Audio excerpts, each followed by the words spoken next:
Katika tukio ambalo mashabiki wengi wa Wema Sepetu hawatakuja kulisahau ni lile tukio la Wema Sepetu kuonekana akiwa kitandani na mwanaume fulani hivi. Sasa ni tukio ambalo liliacha watu wengi sana na mshangao, na nitakuonyesha hapa alafu utakuja kuniambia kwamba hili tukio ni moja watu ambao kipindi hicho ulikuwa unamfahamu Wema Sepetu na ulikuwa unajua kwamba Wema Sepetu alikuwa na skendo kama hizi ambazo mimi naenda kuonyesha hapa, au pengine ulikuwa ufahamu, kwa sababu unajua mashabiki wengi wamekuja kumjua Wema Sepetu katika kipindi ambacho yuko kwenye mahusiano na Diamond Platnumz, na kama sio Diamond Platnumz basi akiwa kwenye mahusiano na Whozu. Lakini kipindi cha huko nyuma Wema Sepetu akiwa kwenye piki ya ubora wake na skendo nyingi sana ya drama za mahusiano na kuonekana na video za wanaume kitandani, basi watu wengi walikuwa wa sasa hivi walikuwa hawamfahamu Wema Sepetu. Tuanze moja kwa moja mwanzo mpaka mwisho hii video ukapata kufahamu kule wote na ukaweza kuona kila ambacho bila shaka kilimfanya mpaka leo hii Wema Sepetu akiliona hili tukio. I think kuna namna Wema Sepetu anahisi labda alikuwa amepitiwa, lakini sio kawaida. Sasa kabla sija kuonyesha hilo tukio uweze kufahamu na kuona kila ambacho Wema Sepetu alikifanyaga ambacho naamini mpaka leo hii anajuta,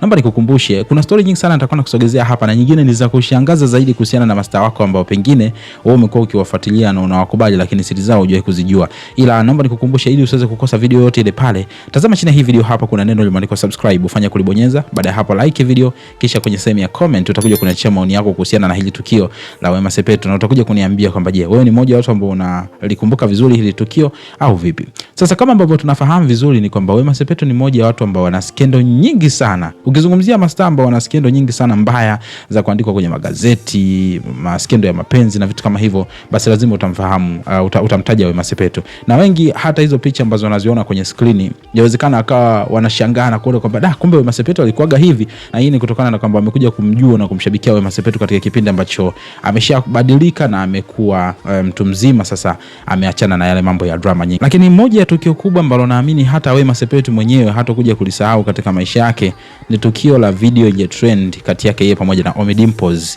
linaloonyeshwa kupitia picha hiyo hapo kwenye screen.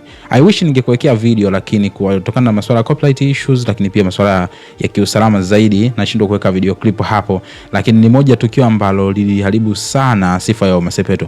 Inasemekana kwamba alikuwa anafanya shooting ya video ya wimbo wa Angela ya kwake Ommy Dimpoz, na kama unavyoona huyo alikuwa ni Ommy Dimpoz hapo na Wema Sepetu. Lakini kuna wengine wanasema kwamba deep down kulikuwa kuna mahusiano kati ya Wema Sepetu pamoja na Ommy Dimpoz, na hiyo clip ni moja ya vitu ni moja clip ambazo zilivuja zikionyesha wakiwa kitandani, lakini hawakuwa kwenye kurekodi huo wimbo wa Angela. Yalisema mengi sana, lakini Wema Sepetu alikuja apologize baadaye na mwisho wa siku mambo yakakaa sawa.